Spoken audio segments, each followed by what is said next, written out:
The show is made possible by your generous donations on Patreon. If you'd like to support the show, please check out the links in the description.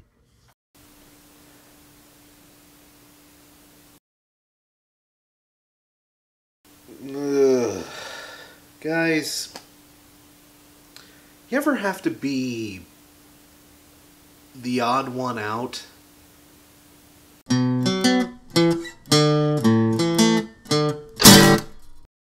Hey guys, and welcome to the first episode of I Hate This Song, which, if you haven't already guessed it, is just a show where we discuss a song that, for whatever reason, just makes my friggin' skin crawl. It could be a song that we can all get behind and light our torches and pitchforks to, or just a song that personally pisses me off for whatever reason.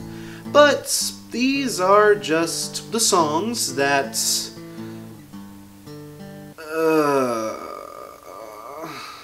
and this first one, it's a doozy.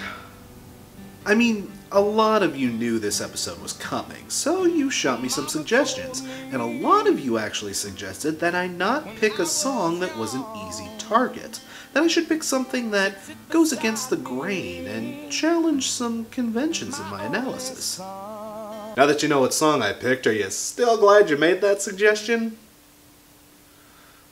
Well, regardless, let's get this episode started by talking about a fine, time-honored musical tradition that's older than rock and roll itself. Ripping people off. Cover songs! Cover songs. I meant to say. Ooh, that came out wrong. Now, despite what recent reviews I've done might suggest, I'm not against the idea of covers at all. Sometimes they can be very well done and serve as a testament to how great the original song, or even the original songwriter themselves, actually were. A good cover can elevate a song, bring it to a new audience, or in the rarest of cases, even transcend the original entirely.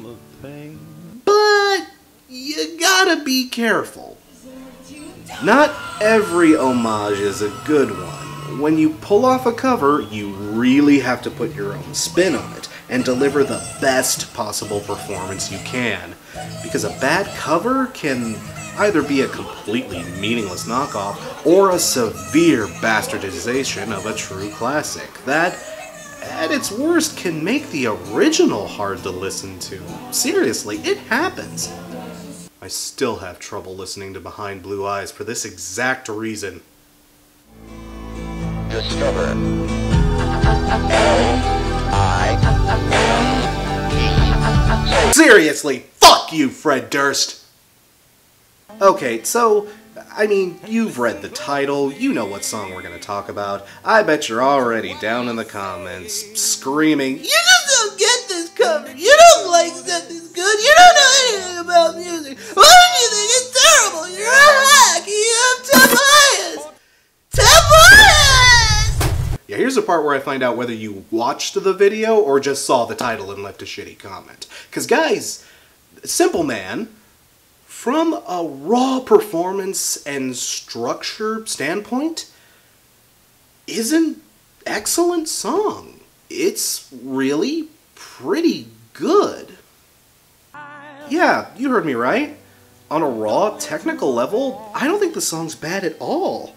The, forgive me, simple arrangement of acoustic picking and isolated vocals gives it a very haunting, heartfelt, and genuinely emotional feel. It's the song stripped down almost to its more raw, fundamental elements. Just one instrument, just one vocal, that's it. And really, when you think about it, that's a great litmus test for any song to undergo. When you strip it down to its rawest, most basic components, take away all of the flash and the production and the extra bells, baubles, and doodads, and just let the song stand on its most basic structures, if it still holds up after you take everything else out of it, then that's a good indication that you've got a really great song on your hands. And Simple Man is a song that totally passes that test. seriously, just go online and look up the dozen of acoustic covers of this song. It holds up well, almost regardless of who's playing it. And you know, it's really a testament to the songwriting prowess of Ronnie Van Zant and Gary Rossington. They were able to create a melody so, again, simple, yet so beautifully accentuated that it stood the test of time. It's arranged to a near perfection. The lyrics are in perfect sync with the melody. Everything is brought forward and dialed back in exactly the right moments. It's just an amazing song that is really, really hard to mess up. Okay, so it's clear that I like the original song. My problem must be with Shinedown, right? I can already see you in the comments. You don't like Shinedown! You're terrible things! I haven't seen you in top 10 new metal bands! You don't know anything good from anything! Stop lying! Stop lying! Stop lying! Yeah, I know, it's annoying, I'll stop, I won't do that voice anymore, I promise, no more. I know, it's annoying as fuck, I'll stop, I promise. But, okay guys, Shinedown. I so do not hate these guys. Shinedown is great. You're goddamn right I said it, I am a Shinedown fan. Hell, I'm an old school fan. I love these guys since Leave a Whisper. Hell, when I heard Fly from the Inside on my local alt-rock station, I went right out and bought it on release day. And you know what? It's still a damn good album. So was Sound of Madness, and even their latest was pretty good too. I really enjoyed them. Us and Them and Amaryllis, on the other hand, maybe some other time. But my point is, I am totally not down on Shinedown. They're a great hard-rocking band that has some real talent behind them. Not to mention, they're kind of a perfect fit for this cover.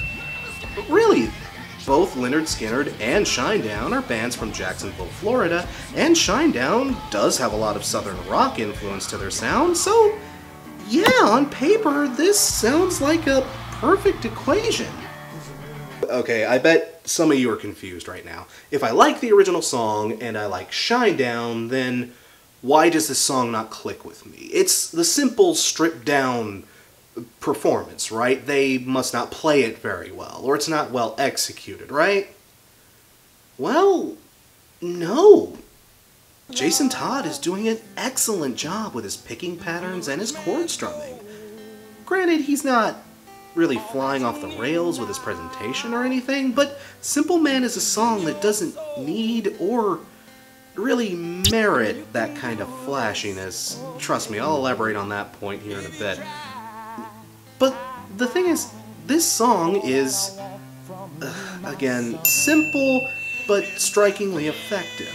He does a good job at making the song his own with his simple and scaled back presentation. I like the guitar in this song. It's beautifully subdued. Okay, so I like the original song, I like Shinedown, and I like the guitar work.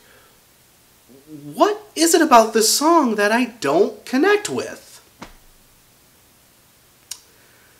Well, be something you love and understand. oh my god, Brent, not this way, not this way. The vocals, they absolutely kill this song for me. And that's like the worst part. Everything else about this song is so elegant and well executed. It's downright gorgeous, but man, the way he's shrieking his way through this song, it's so goddamn distracting. God, don't you hate it when there's just one detail, when there's one little thing holding a song back, when there's just one small piece of the picture that ruins the whole portrait for you. It's the worst, isn't it? I don't know, maybe I'm being nitpicky, I'll admit that, but man, sometimes a song can have everything going for it. It can really be grabbing your attention and you're really settling into its groove. But then there's just that one thing. that one little fly in the ointment, that one tiny detail that just completely rips you out of the experience. And god damn it, that's just the worst! Because it's one thing to just be god-awful, but it always stings more when there's wasted potential, when something that could have been great just isn't. And again, it really stings hard for me for this particular song because, again, I have to pretty much contradict myself by saying, no, I don't think Brent Smith is a bad vocalist. Not at all. He's really outstanding. In fact, his pipes were so great, I seriously did consider putting Shinedown on my top 10 nu metal list. But, I don't know, they're really more post-grunge-ish, and even that really only applies to their earlier work. They're much more sort of alt-rocky, sort of hard rock, mainstream, and seriously, trying to classify bands for that list, oh my god, it was a nightmare, and oh, it's making me verklempt! I mean, Brent is a great singer, a great power vocalist. He's the guy you call in when your song needs a motherfucking wrecking vocal delivery. And that's why I don't like him on this song. Because, well, in music there's this thing called dynamics. And dynamics is simply how loud or soft an instrument or vocal delivery is. Ranging from pianissimo to fortissimo, dynamics is an important part of nailing a song's tone. When composing something, you want to be certain your louder and softer parts are in the right distinction and volume to convey the appropriate message and feel of the song you're trying to create. I mean, this might sound like kind of a given, but it is important, and it is something that some bands overlook. I mean, rock music does tend to be, by nature, very raw, powerful, and aggressive. I mean, you don't want to turn on Number of the Beast and hear evil face that twists my mind and brings me to despair!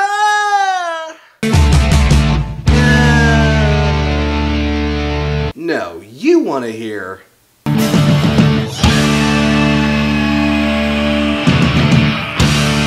but here's the thing, the opposite is also true. When things kind of slow down in a song, you often want to mellow out to kind of match the song's tone and mood. And mellow? Well, at this point in his career at least, Brent Smith was not about that. He's a better shrieker, a screamer, a squealer. But Simple Man is not a song that fits too well with that kind of vocal performance. I mean, here, listen to this clip from the original.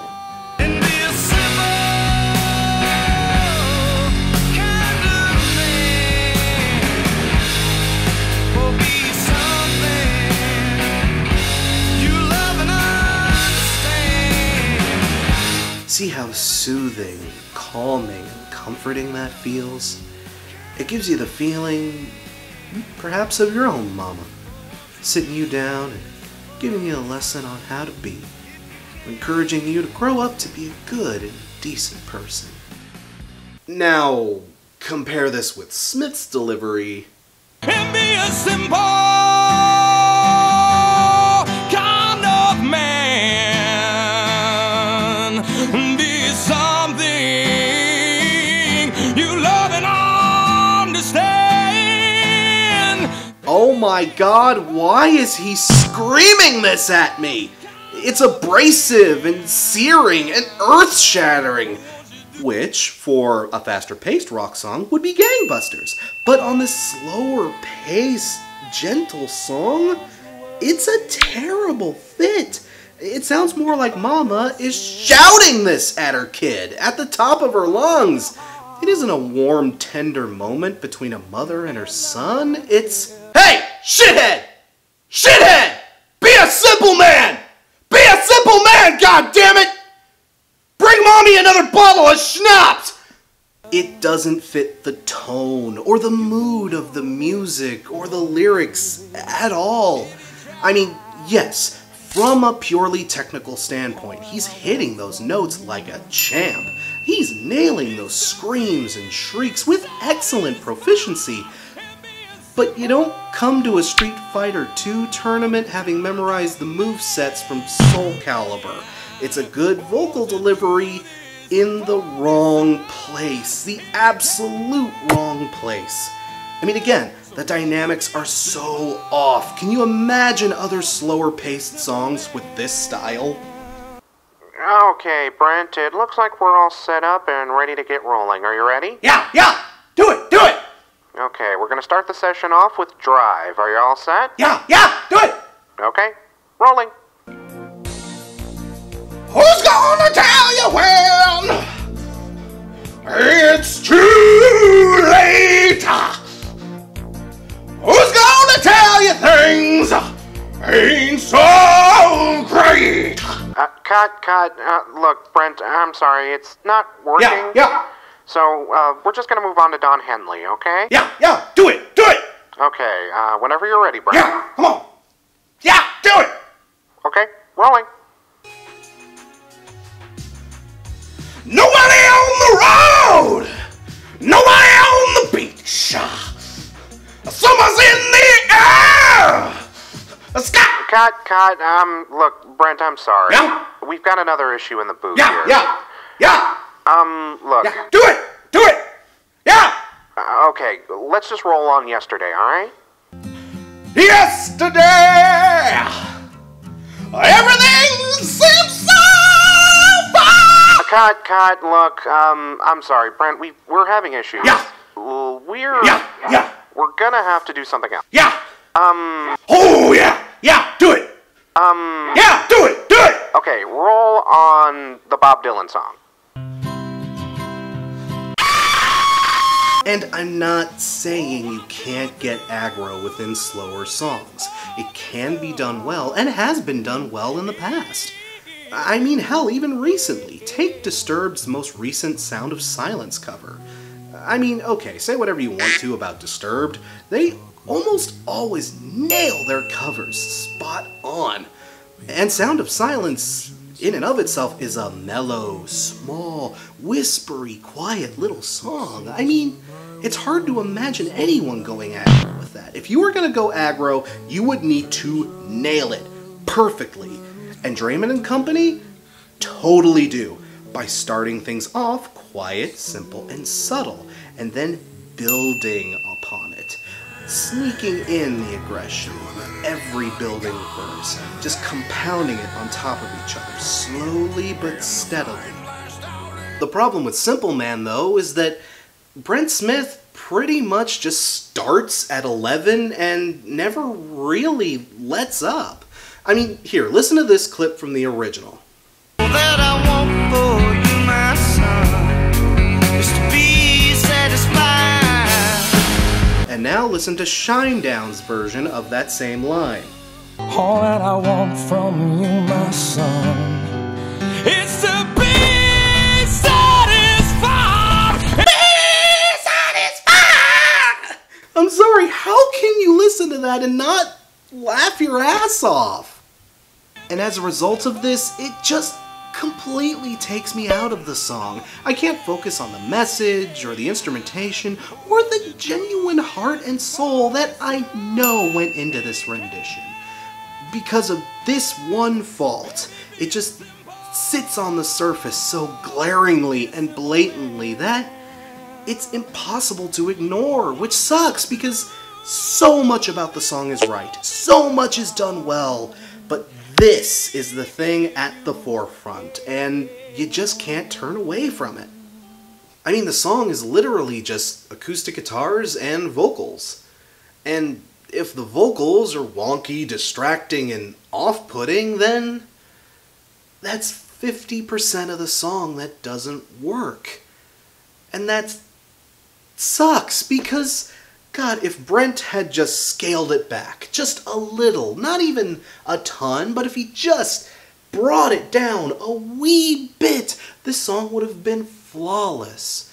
And guys, please, I don't say this out of smug self-appreciation or just wanting to bat a guy down. I mean, this is a band I really do like, and this is a song I want to like desperately.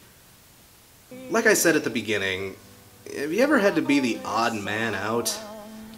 Well, in this case, I totally am.